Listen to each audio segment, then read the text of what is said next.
Hey guys, welcome back. We're gonna do a small video here for Dark Souls. I keep getting this asked quite a bit, um, from my Stuck in the Catacombs guide, what sword I'm using in the playthrough, and it's the Gravelord Sword. And so instead of answering in great detail or a crushing wall of text on how to actually get the sword, I'm gonna show you that you can do it right at the start of the game.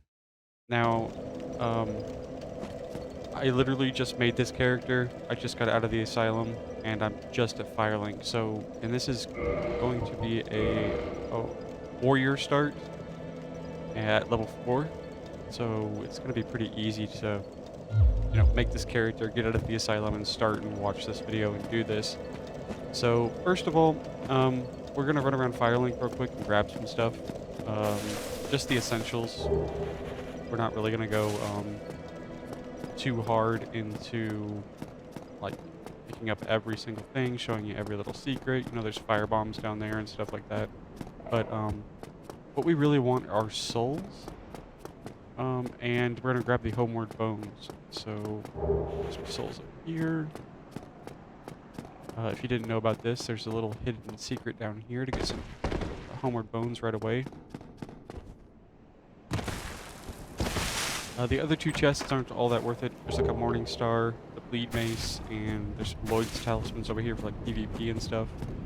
Um, but so we're just gonna run over here, grab this soul, run down here.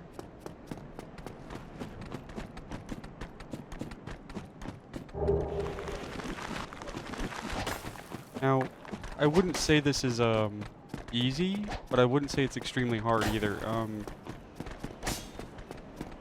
It may take you a couple tries, and is some RNG aspects to this run that you may run into, but it really shouldn't take you more than maybe if you're a seasoned player, maybe 10, 15 minutes. If you're a new player and trying this, it may take you well over 30 or so. And so it just depends on your skill level, to be honest. But it is achievable. So just wait for these guys to reset.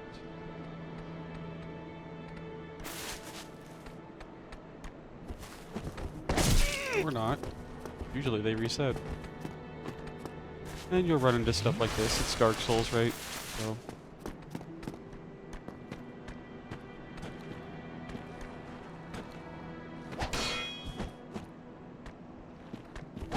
Come on, man. You're making my video way longer than it needs to be. Okay, you know what? Screw this. We're running.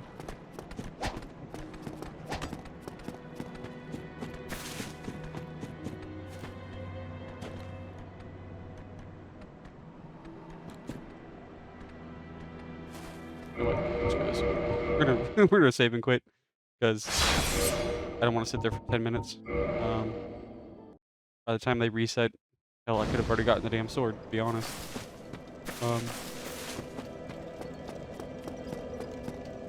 So we're gonna sit here.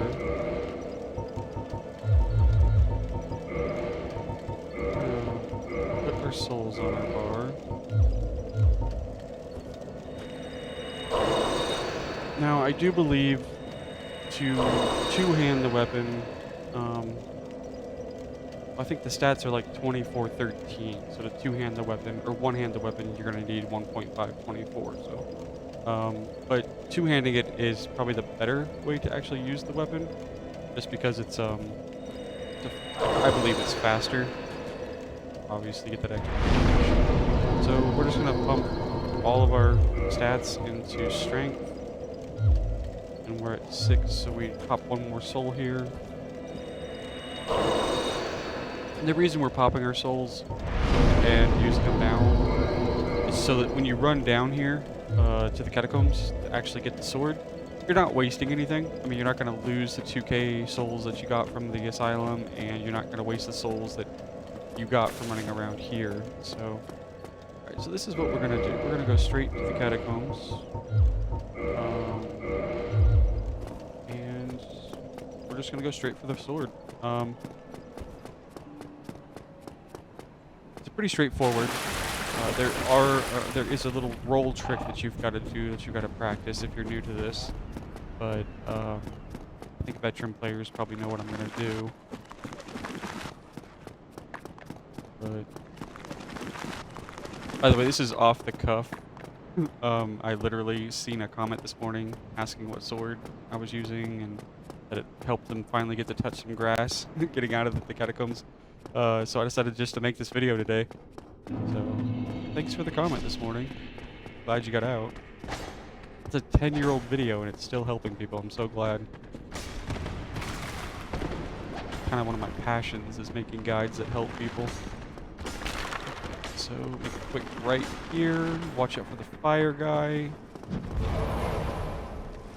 Now you could do one of two things, and I think I'm gonna do this. I'm gonna save and quit. Or you can dance around that fire guy for a little bit. He's kind of dangerous, to be honest.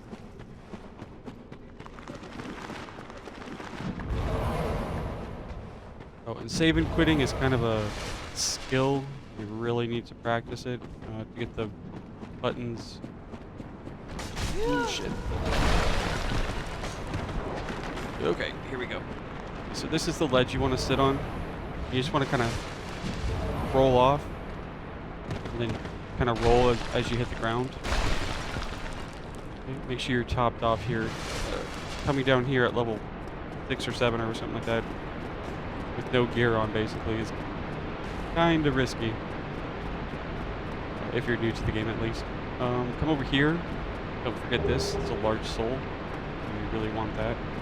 Alright, now this guy, behind him is a pair of dead eyes, or evil eyes, or something like that. So getting past him is going to be tricky. So basically you just want to run past him.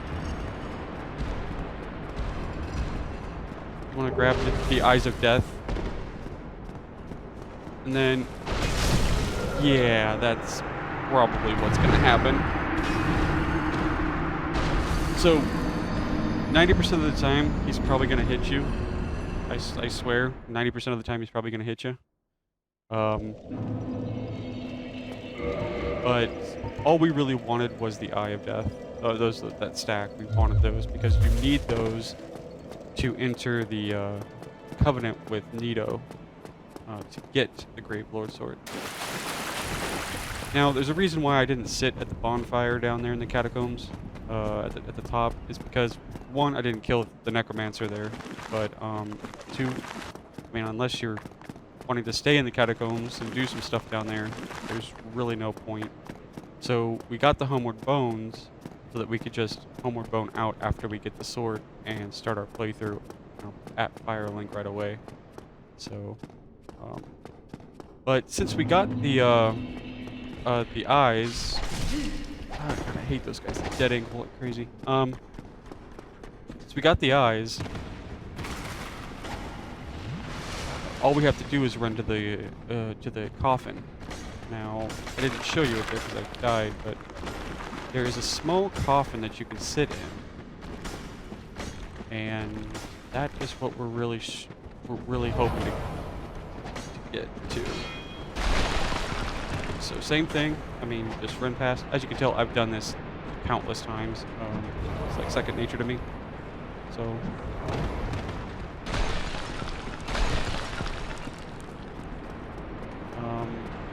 And I think the other reason why the Gravelord Sword is such a good weapon to have in the catacombs is because that it has the effect to kill skeletons in one shot.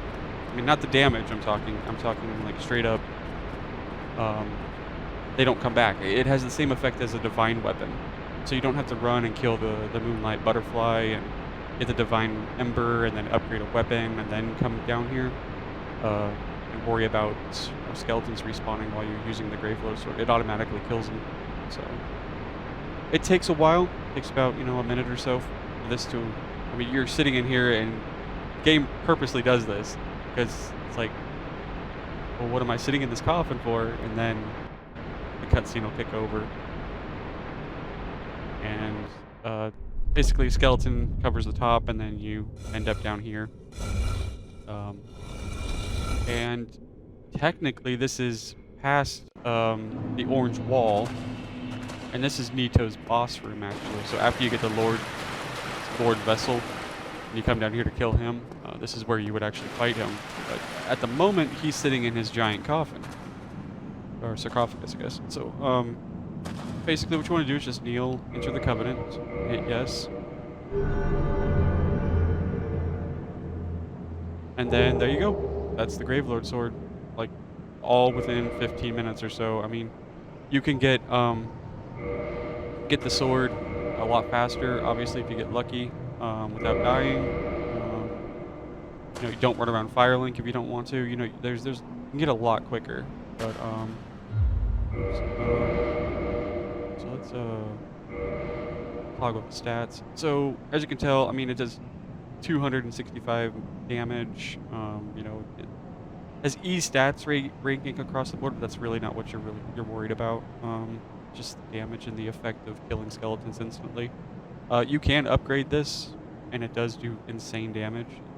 I wouldn't say it's a bad sword to get. I still think the Black Knight Halberd is still OP as hell. But yeah, so you got 24 strength, 13 dex is what you need. And right now you can't one-hand it, but you can two-hand it.